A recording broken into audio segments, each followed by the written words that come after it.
Rotasi benda tegar. Perhatikan gerak translasi berikut.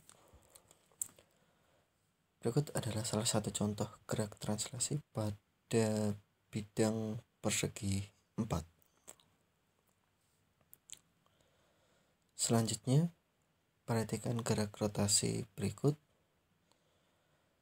Dapat terlihat perbedaannya dari gerak translasi. Selanjutnya adalah gabungan dari gerak translasi dan rotasi menghasilkan gerakan seperti itu. Bisa diperhatikan dan dicari perbedaannya.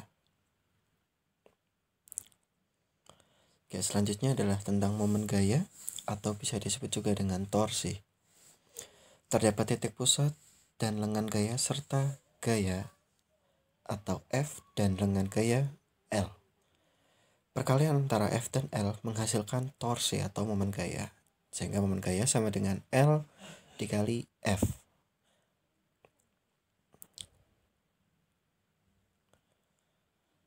Oke, selanjutnya, apabila terdapat lebih dari satu momen gaya, maka momen gaya tersebut dapat dijumlahkan, sehingga jumlahan torsi total sama dengan torsi pertama ditambah torsi kedua ditambah torsi ketiga. Lalu ini adalah perjanjian. Perhatikan gerak tersebut, yakni searah dengan jarum jam atau F searah dengan jarum jam, maka F bernilai positif. Sedangkan perhatikan arah gaya pada yang satu ini. F bergerak berlawanan arah jarum jam, sehingga nilai F bernilai negatif.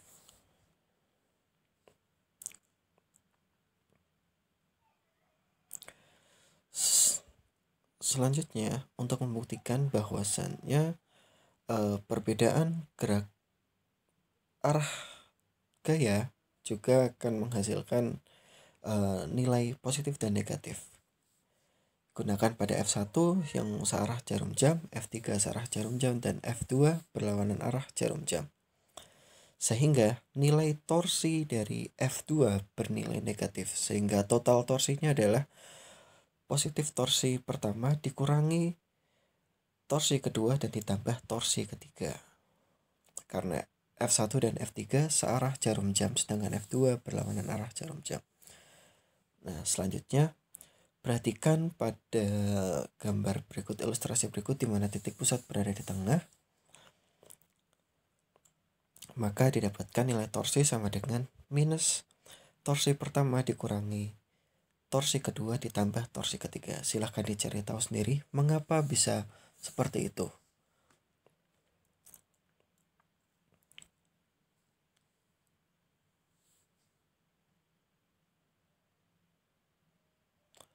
Oke, lalu perhatikan kedua gambar berikut. Apakah ada yang berbeda antara gambar yang atas dengan yang bawah? Sekilas terdapat hal yang berbeda dan sangat jelas, yakni arah gaya F, di mana yang pertama tegak lurus dengan lengan gaya, sedangkan yang kedua terdapat sudut.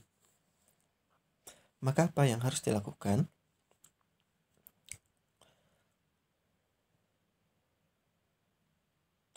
Oke, yang harus dilakukan adalah menentukan proyeksi gaya terhadap lengan gaya, sehingga didapatkan gaya yang tegak lurus.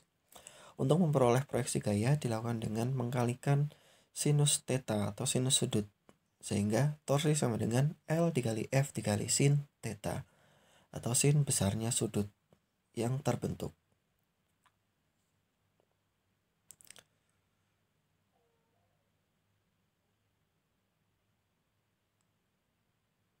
Oke, materi hari ini selesai. Sampai di sini terlebih dahulu. Sampai jumpa di pertemuan selanjutnya.